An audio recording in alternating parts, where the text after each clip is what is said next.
தமிழ் சினிமாவில் பார்த்துக்கிட்டிங்கன்னா horror comedy படங்கள் வந்து ஒரு லட்சக்கணக்கில் வந்திருக்கும் அப்படின்னு சொல்லலாம். ஏன்னா அந்த அளவுக்கு இங்கே பேய் காமெடி பண்ணுறதெல்லாம் ரசிகர்கள் இருக்காங்க. போன வாரம் கூட பார்த்துட்டிங்கன்னா ஹாரர் காமெடி அப்படிங்கிற பேரில் ஒரு படம் வந்துருந்துச்சு. அந்த படம் எப்படி இருந்துச்சு அப்படிங்கிறத நீங்கள் ரிவ்யூவில் பார்த்துருப்பீங்க.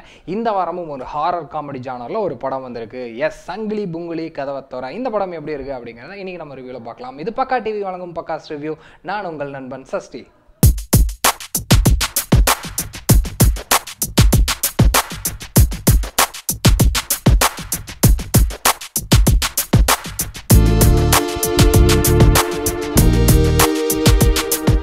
ரியல் எஸ்டேட் பிஸ்னஸ் பண்ணிட்டு இருக்கிற ஜீவாவுக்கு ஒரு வீடு வாங்கணும் அப்படிங்கிறதான் கனவு. அவங்களோட அம்மாவோட ஆசையும் அதுதான். அதனால இவர் ஒரு வீட்டை எய்ம் பண்ணி வச்சுட்டு மற்றவங்க யாரும் அந்த வீட்டை வாங்கிடக்கூடாது அப்படிங்கிறதுக்காக அதில் பேய் இருக்கு அப்படின்னு வந்து ஒரு கட்டுக்கதை கட்டி விட்டுருக்காரு. அதுக்கப்புறம் ஒரு வழியாக அந்த வீட்டை வந்து இவர் வாங்கிடுறாரு. ஆனால் அந்த வீட்டை இவர் வாங்கினதுக்கப்புறம் நிஜமாலுமே அந்த வீட்டில் பேய் இருக்கிறது தெரிய வருது. ஸோ அதுக்கப்புறம் என்ன நடக்குது அப்படிங்கிறத கொஞ்சம் கலகலப்பாகவும் கொஞ்சம் சீரியஸாகவும் கொஞ்சம் சென்டிமெண்ட்டும் கலந்து சொல்லியிருக்க படம் தான் சங்கிலி புங்கிலி கதவை தோர. ஜீவாவுக்கு இந்த கலகலப்பான கேரக்டர் எப்பவுமே செட் ஆகும். ஸோ அதே மாதிரியான கேரக்டர் தான் இந்த படத்துலையும். அவர் நல்லாவே சூட் ஆயிருக்காரு, நல்லாவும் பெர்ஃபார்ம் பண்ணியிருக்காரு. அது மட்டும் இல்லாமல் எமோஷனல் காட்சிகள், இந்த பேய்க்கு பயந்து நடுங்கிறது, ஸோ இந்த மாதிரி விஷயங்கள் கூட அவர் நல்லாவே பண்ணியிருந்திருக்காரு. ஸ்ரீதிவ்யாவுக்கு வந்து படம் ஃபுல்லாக ஒரே ஒரு எக்ஸ்பிரஷன் காட்டுறதுக்கு தான் ஸ்கோப் இருந்திருக்கு. அதை வந்து கரெக்டாக பண்ணிட்டு போயிருந்திருக்காங்க. ராதிகா ஆஸ் யூஷுவல் சூப்பராக நடிச்சிருக்காங்க. சூர்யாவோட காமெடி நிறைய இடங்களில் நல்லா ஒர்க் அவுட் ஆகி கைத்தட்டல்களை வாங்குறாரு. அப்புறம் ஒரு பேய் கூட வந்து ஒரு காமெடி பண்ணியிருப்பாரு. அந்த சீக்வன்ஸ் வந்து சந்திரமுகி வந்து அப்படியே ஞாபகப்படுத்துகிற மாதிரி இருக்குது. அந்த கோவாலே அந்த மாதிரியெல்லாம் தோணுது. இருந்தாலும் நல்லாவே பண்ணியிருக்காரு. தம்பி ராமையாவோட காமெடி சில இடங்களில் சிரிக்க வைக்குது. பல இடங்களில் பார்த்துக்கிட்டிங்கன்னா இந்த மண்டே சொரிய வைக்கிற மாதிரி இருக்குது. சில இடங்களில் ஜோக்கெல்லாம் ட்ரை பண்ணியிருந்திருக்காங்க. அதுக்கு வந்து ஆடியன்ஸ் மத்தியில் சில வாலிப பசங்கள் மத்தியில் வந்து நல்ல ரெஸ்பான்ஸ் வருது. ராதா ரவி அவருக்கு கொடுத்த ரோலை வந்து பர்ஃபெக்டாக பண்ணியிருக்காரு.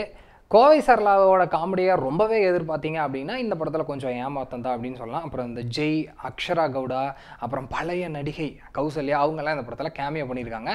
மயில்சாமி அங்கங்கே வந்து நம்மளை சிரிக்க வச்சுட்டு போகிறாரு. சூப்பராக நடிச்சிருக்காரு. சத்யன் சூரியனோட சினிமோட்டோகிராஃபி ரொம்பவே நல்லா இருக்குது அப்படின்னு சொல்லலாம். படத்தில் வந்து முக்கால்வாசி நேரம் வந்து இருட்டிலே நடக்கிற மாதிரி தான் இருக்கும். ஸோ அதையெல்லாம் அழகாக படம் முடிச்சு காமிச்சிருக்காரு.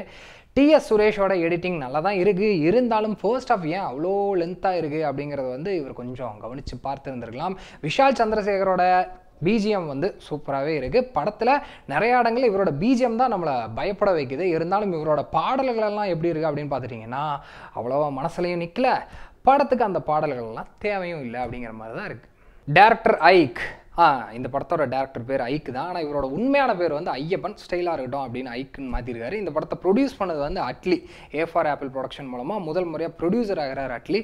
ஸோ இவங்க ரெண்டு பேர்த்துக்குமே கிட்டத்தட்ட இது முதல் படம் மாதிரி. ஸோ இண்டஸ்ட்ரிக்குள்ளே இந்த படம் எப்படி வரும் அப்படிங்கிற எதிர்பார்ப்பு நிறையா பேர்த்துக்கு இருந்துச்சு.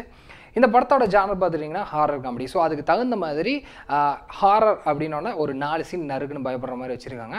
ஒரு 5-6 சீன் வந்து அப்படியே சூப்பராக சிரிக்கிற மாதிரி பிளான் பண்ண மாதிரி வச்சுருக்காங்க. ஸோ இதெல்லாம் வந்து எங்கெங்கெல்லாம் ஒர்க் அவுட் ஆகணும் அப்படின்னு அவங்க பிளான் பண்ணியிருக்காங்களோ அந்த இடம் எல்லாமே சூப்பராக ஒர்க் அவுட் ஆயிருக்கு. அந்த இடங்களுக்கு ஆடியன்ஸ் மத்தியிலேருந்து நல்லாவும் ரெஸ்பான்ஸும் வருது.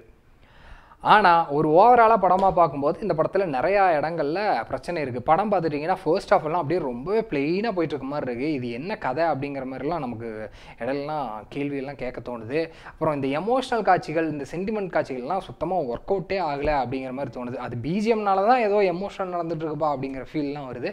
மற்றபடி அந்த ஃபீலிங் ஆடியன்ஸ்குள்ளே கொண்டு வர தவறிட்டார் அப்படின்னு சொல்லலாம். அப்புறம் லாஜிக் மீறல்கள் சொல்லவே தேவையில்லை. பேய் படம்னாலே லாஜிக் வேண்டாம் அப்படின்னு சொல்லலாம். ஆனால் அது பேய் சைடில் இருந்தால் பரவாயில்ல.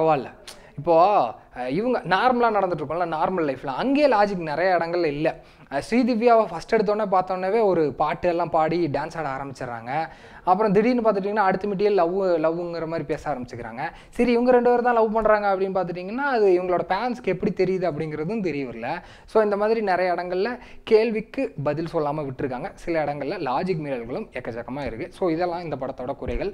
ஓவராலாக படமாக பார்க்கும்போது நிறைய இடங்களில் பயமுறுத்துகிறாங்க, நிறைய இடங்களில் சிரிக்க வைக்கிறாங்க. ஆனால் ஓவராலாக பார்க்கும்போது எந்த ஒரு ஏற்ற இறக்குமே இல்லாமல் பிளெயினாக தான் படம் போகுது. கடைசி அரை மணி நேரம் மட்டும் நம்மளை கொஞ்சம் நல்லா என்டர்டெயின் பண்ணி சிரிக்க வச்சு வெளியே அனுப்புகிறாங்க. ஸோ அதனால் அந்த போர்ஷன் மட்டும் நம்மளுக்கு ஞாபகம் இருந்துச்சுன்னா பரவாயில்லையே, படம் நம்ம ஜாலியாக தானே இருந்துச்சு அப்படின்னு தோண வைக்குது. ஆனால் ஓவராலாக பார்த்துக்கிட்டிங்கன்னா ஜீவாவுக்கு இந்த படம் ஒரு பிரேக்காக அமையுமா, அவரோட தோல்விகள்லேருந்து எந்திரிச்சு வர்றதுக்கு ஒரு வெற்றி கனியாக அமையுமா அப்படின்னு கேட்டிங்கன்னா ரஜினி அரசியலுக்கு வருவாரா மாட்டாரா அப்படிங்கிற மாதிரி தான். அது நடந்தால் நடக்கலாம், நடக்காட்டி போகலாம். அது எல்லாமே ஆடியன்ஸ் கையில் தான் இருக்குது. ஸோ வெயிட் பண்ணி பார்ப்போம் இது ஜீவாவுக்கு ஒரு பிரேக்காக அமையுதா இல்லையான்னு. ஓகே, மொத்தத்தில் சங்கிலி புங்கிலி கதவை தவிர ஒரு ஒன் டைம் வாட்சபிள் அப்படின்னு சொல்லலாம். இந்த ரிவ்யூ உங்களுக்கு பிடிச்சிருந்தா லைக் பண்ணுங்கள், ஷேர் பண்ணுங்கள், மறக்காமல் பக்கா டிவியை சப்ஸ்கிரைப் பண்ணுங்கள்.